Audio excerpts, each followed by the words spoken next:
Good morning friends. तो मेरा नाम गुलिंदर सिंह है, डिस्ट्रिक्ट होशियारपुर जो कि पंजाब स्टेट के अंदर है, मैं वहाँ का रहने वाला हूँ। तो स्वागत करता हूँ आपका आज के इस सेशन के अंदर। तो जैसे कि आपको पता है कि ऑलरेडी मैं एक पहली वीडियो बना चुका हूँ जिसमें कि मैंने एक एजुकेशन कोर्स शुरू किया है, तो जिसके 6 मॉड्यूल्स हैं। तो पहली वीडियो में उन 6 मॉड्यूल्स के बारे में थोड़ा थोड़ा इंट्रोडक्शन दी थी। तो उसके बाद मैंने वीडियो बनाई थी पहले मॉड्यूल के बारे में, जिसकी डिटेल्ड वीडियो बनाई थी, जिसमें बताया गया था कि राइट ग्रोथ ऑफ किड्स कैसे हो सकती है, मेंटल और फिजिकल ग्रोथ से क्या मतलब है, IQ EQ से क्या मतलब है, बच्चे के ब्रेन को फिजिकल और मेंटल ग्रोथ कैसे हो सकती है, अगर बच्चा जिद्दी है तो उससे अपनी बात कैसे मनवाएं, तो बच्चे जो हैं उनको प्रॉपर कैसे उसकी ग्रेस्पिंग पावर बढ़े, किस तरह से बच्चा जो है वो ज़्यादा नंबर लेके आए। तो इस तरह से आपको सारी बातें वो बताई थी। तो बच्चे की इम्यूनिटी कैसे बूस्ट हो ताकि बच्चा बार बार बीमार ना हो, बच्चे की प्रॉपर फिजिकल डेवलपमेंट कैसे हो, वो सारा आपको बताया, उसमें जिक्र किया था। तो दूसरा मॉड्यूल था, उसमें कैरियर गाइडेंस के बारे में बताया गया था क्योंकि अर्निंग के कौन कौन से तरीके हैं विदाउट इन्वेस्टमेंट और इन्वेस्टमेंट से, वो सारे तरीके के बारे में जिक्र किया गया था उसमें, जिसमें affiliated marketing, digital marketing, Facebook marketing, network marketing, इस तरह से बहुत सारे बिजनेस, ट्रेडिशनल बिजनेस, जॉब। तो जॉब कैसे लें, इंटरव्यू कैसे फेस करें, जॉब के अंदर प्रमोशन कैसे लें, बिजनेस को कैसे बिल्ड करें, तो वो सारी चीज़ें आपको क्लियर की गई थी। तो इसके बाद बच्चे की कौन सा कोर्स उसको चुनना चाहिए, बच्चे के स्कूल के लिए सिलेक्शन स्कूल की कैसे करें, ये सारी चीज़ें उसमें कवर की गई थी। फाइनेंशियल मैनेजमेंट कैसे होगी वो भी उसमें बताया गया। तो तीसरा जो मॉड्यूल था उसका, उसमें जिक्र किया गया था brand building and leadership development. तो इस दुनिया के अंदर चंद लोग हैं जो बड़े लीडर माने जाते हैं, जो बड़े ब्रांड हैं, तो उस वो ब्रांड कैसे बिल्ड किया जाता है, लीडरशिप डेवलपमेंट कैसे की जाती है, उसके बारे में सारा उस में जिक्र किया गया था उस मॉड्यूल के अंदर।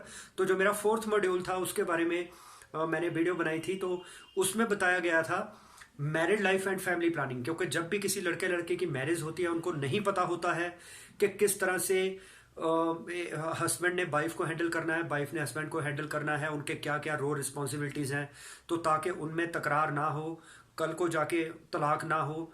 तो ऐसी लड़ाई झगड़े को कैसे अवॉइड करना है, माता पिता के साथ कैसे बिहेवियर करना है, वो सारा कुछ। तो इसके बाद फैमिली प्लानिंग में बताया गया था कि बच्चे कब पैदा करने हैं, कितने अंतराल में पैदा करने हैं, उन बच्चों के फ्यूचर फैमिली उनकी प्लानिंग कैसे करनी है। तो इस तरह से आपको बहुत सारी चीज़ें उसमें बताई गई थी। तो वो वीडियो आप जरूर देखिए। तो आज बारी है फिफ्थ मॉड्यूल की, जो है हेल्थ एंड फिजिकल फिटनेस के बारे में। दोस्तों होता क्या है कि अगर मैं आपसे सवाल करूं, क्या आपके लिए पैसा ज़्यादा इंपॉर्टेंट है या आपके लिए सेहत इंपॉर्टेंट है, तो आप किसको चुनेंगे इसमें से? तो मैं बताना चाहूंगा कि ये दोनों इक्वली इंपॉर्टेंट है। किस तरह से, मान लो आपके पास पैसा बहुत है लेकिन सेहत खराब है, तो क्या आपको वो पैसा अच्छा लगेगा? अब दूसरा ये है कि आपकी सेहत तो अच्छी है लेकिन आपके पास पैसा नहीं है, तो क्या आपको जिंदगी जीने का मजा आएगा? तब भी नहीं आएगा। इसका मतलब पैसा और सेहत दोनों इक्वली इंपॉर्टेंट है। लेकिन होता क्या है, आदमी पैसे की भाग दौड़ में अपनी सेहत का ख्याल नहीं करता, तो आगे चल के उसकी सेहत खराब हो जाती है। तो उम्र भर का लगाया जो कमाया हुआ पैसा है वो सेहत के ऊपर लग जाता है, लेकिन सेहत फिर भी ठीक नहीं हो पाती। तो इसलिए आज के टॉपिक में, आज का जो मॉड्यूल है इसके बारे में ये बताया जाएगा कि हेल्थ एंड फिजिकल फिटनेस कैसे रहे, हम पैसे के साथ साथ अपनी वेल्थ के साथ साथ अपनी हेल्थ को कैसे ठीक रखें। तो इसके अंदर मेनली आठ आठ टॉपिक का जिक्र यहाँ पे किया गया है, लेकिन इसके 15 से 30 टॉपिक होंगे जो इसके अलावा भी होंगे। तो आप इस कोर्स को जरूर परचेज करिए। अगर आप एक कोई भी मॉड्यूल लेना चाहते हैं तो वो आपको मिलता है 1500 रुपए का, लेकिन अगर आप 6 के 6 मॉड्यूल लेना चाहते हैं तो वो उसकी कॉस्ट है 6500 रुपए। 9000 की बजाय आपको डिस्काउंट मिल रहा है, 9000 के नहीं मिलेंगे, वो 6500 में मिलेंगे।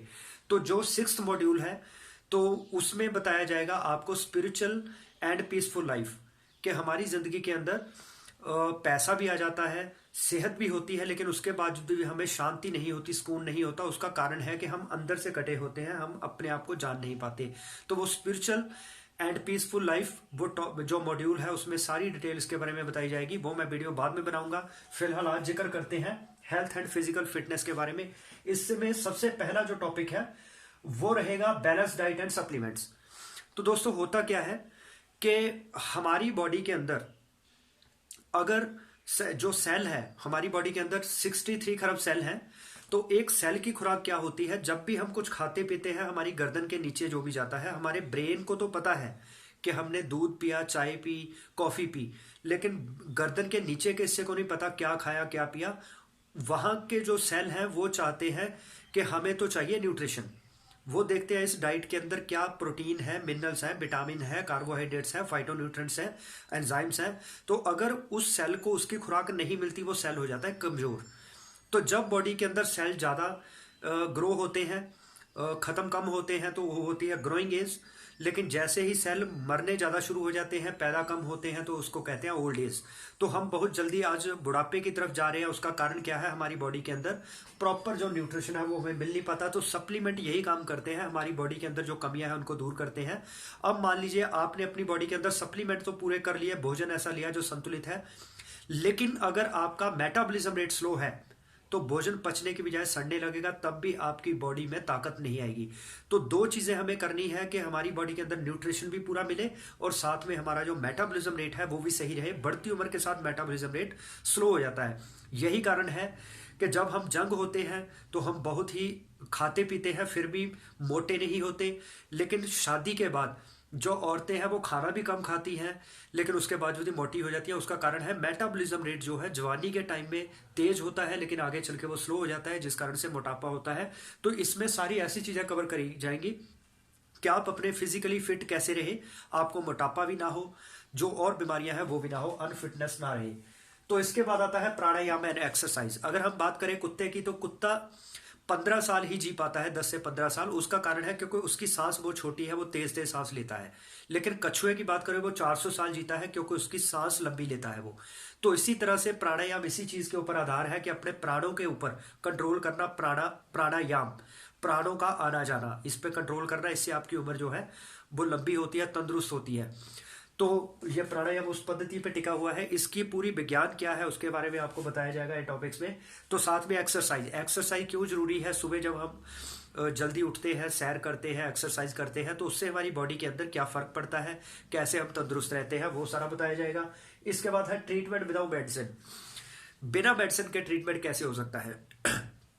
अगर हम जंगल की बात करें तो वहां पे जितने भी जंगली जानवर हैं उनके लिए कोई भी डॉक्टर नहीं है, वो खुद ही बीमार होते हैं, खुद ही ठीक हो जाते हैं, तो उनको किसी दवाई की जरूरत नहीं पड़ती। तो इसी तरह से आदमी की इम्यूनिटी भी कुदरत ने इतनी पावरफुल दे रखी है। हमारे ब्लड के अंदर plasma, platelets, haemoglobin, red blood cell, white blood cell, इस तरह की चीजें हैं जो अपनी बीमारी को शरीर अपने आप ठीक कर सकता है।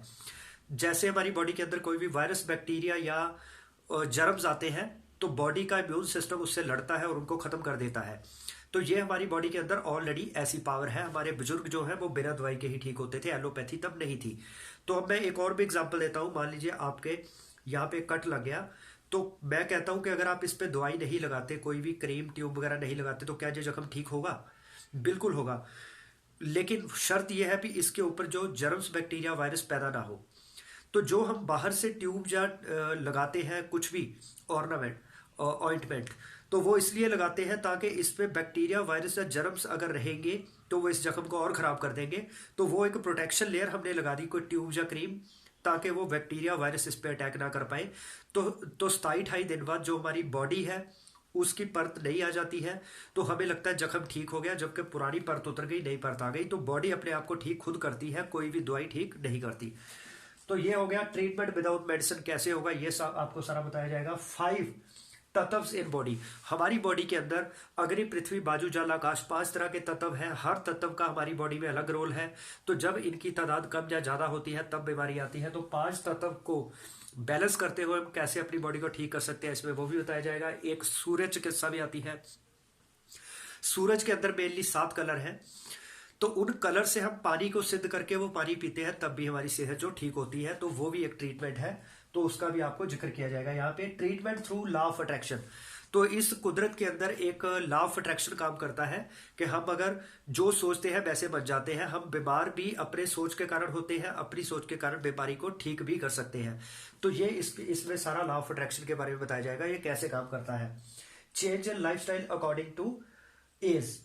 तो जैसे जैसे हमारी उम्र बढ़ती है, क्योंकि हमारी बॉडीज के अंदर जो है मेटाबॉलिज्म रेट स्लो होता है, उस समय हमें खान पान की शैली में तब्दीलियां करनी होती है, हमें अपनी डाइट को चेंज करना होता है। तो वो आपको बताया जाएगा कि किस उम्र में किस तरह से हमें अपनी डाइट को चेंज करना चाहिए। Oxidative stress and free radicals. तो आज के समय में ज़्यादातर लोग ये कहते हैं कि हवा पानी भोजन पोल्यूटेड हो चुके हैं, जिस कारण से हम बीमार होते हैं। लेकिन दोस्तों, मैं ये बात आपको कहना चाहता हूँ कि हमारे जो जंगली जानवर है या जो हमारे पशु है, जो गाय भैंस बकरी घोड़ा हमने घर में रखे हुए हैं, तो वो भी तो शुद्ध हवा पानी और भोजन ले रहे हैं। तो उसके बावजूद भी वो तंदुरुस्त क्यों है? तो उसका सीधा सा कारण है कि आदमी के अंदर ऑक्सीडेटिव स्ट्रेस होती है, जो कि जानवरों के अंदर नहीं होती, या कम होती है, आदमी के अंदर ज़्यादा होती है। तो हम अपनी सोच के कारण बीमार होते हैं। एनवायरमेंट तो अगर हमारे अंदर अशुद्ध पानी हवा और भोजन जाता है तो हमारी बॉडी अपने आप को डिटॉक्सिफाई खुद करती है, क्योंकि हमारा पेशाब या पसीना जो आता है वो इसीलिए आता है, हमारी बॉडी के अंदर जितने भी जहरीले पदार्थ हैं वो पेशाब और पसीने के रास्ते बाहर निकलते रहते हैं। हमारी बॉडी हवा पानी भोजन के असर को खुद ही खत्म करती है। लेकिन जो ऑक्सीडेटिव स्ट्रेस है ये माइंड से जुड़ा हुआ है। यही कारण है जब एक साइकेट्रिस्ट के पास, किसी मनोवैज्ञानिक के पास किसी को लेके जाया जाता है, तो वो जब उसके दिल की बातें निकलवाता है तो वो आदमी जो डिप्रेशन में होता है वो ठीक हो जाता है। इसका कारण है कि सोच से ही सब कुछ फर्क पड़ता है। तो ऑक्सीडेटिव स्ट्रेस जो है इसको रिमूव कैसे करें? फ्री रेडिकल्स तो जो है उसके लिए तो सप्लीमेंट सही है। तो एलोपैथी, आयुर्वेदिक, होम्योपैथी, एक्यूप्रेशर, ये ट्रीटमेंट्स की जरूरत क्यों पड़ी? इसमें से कौन सा ट्रीटमेंट कारगर है? ये हमें करवाना चाहिए, नहीं करवाना चाहिए ये ट्रीटमेंट, या हम अपनी बॉडी को वैसे ठीक कर ले? आप ये सोचिए, जिस आत्मा ने हमारे शरीर को बनाया है, क्या वो हमारे शरीर को ठीक नहीं कर सकती? बिल्कुल ठीक कर सकती है। तो आत्मा, अगर जो विल पावर है, हमें उसको मजबूत करना होगा। तो इस कोर्स के अंदर आपको सारा इसी तरीके से बताया जाएगा कि हम अपनी सेहत को कैसे ठीक रखें। तो उम्मीद है आपको ये वीडियो पसंद आई होगी। तो अगर आपको वीडियो पसंद आई है तो इसको लाइक एंड शेयर जरूर करें, चैनल को सब्सक्राइब करें, बेल आइकन को प्रेस करें ताकि आने वाली वीडियोस की नोटिफिकेशन आपको मिलती रहे। तो आपने इस वीडियो को बहुत ही कीमती समय देकर सुना है, तो उसके लिए मैं आपका बहुत धन्यवाद करता हूं। तो उम्मीद है कि इस कोर्स को आप जरूर लेंगे और ये कोर्स आपकी फैमिली और आपकी सेहत के लिए बहुत अच्छा है। बजाय के कल को हम डॉक्टरों से स्टंट डलवाए, लाखों रुपए बीमारी पे लगवाए, बाईपास सर्जरी करवाए, उससे बेहतर है prevention is better than cure. इलाज से परहेज अच्छा। तो पहले ही अगर हमें नॉलेज होगी तो हमें किसी भी डॉक्टर के पास जाने की जरूरत नहीं है। इसके बाद मैं यहाँ पे हार्ट की भी नॉलेज दूंगा कि हमारी जो बॉडी के अंदर जो हार्ट्स की प्रॉब्लम आती है, जिसमें कि फिर डॉक्टर कहता है स्टंट डलवा लो, बाईपास सर्जरी करवा लो, एंजियोप्लास्टी है, तो इस तरह के ट्रीटमेंट करवाने चाहिए कि नहीं करवाने चाहिए, या उसका अल्टरनेट क्या है? हम अपनी बॉडी की जो नाड़ियों की ब्लॉकेज है उसको कैसे रोक सकते हैं या उसको खत्म कर सकते हैं, उसके बारे में भी सारी बातें बताई जाएगी। डायबिटीज या कोई जोड़ों से रिलेटेड प्रॉब्लम है, किडनी से रिलेटेड प्रॉब्लम है, लीवर से रिलेटेड प्रॉब्लम है, उनका जिक्र भी मैं यहाँ पे करूंगा। ये बीमारियां कैसे आती है, कैसे ठीक हो सकती है। तो उम्मीद है आपको ये वीडियो पसंद आई होगी। तो आपका बहुत धन्यवाद करता हूँ। तो इन्हीं शब्दों के साथ मैं आपसे विदा लेता हूँ।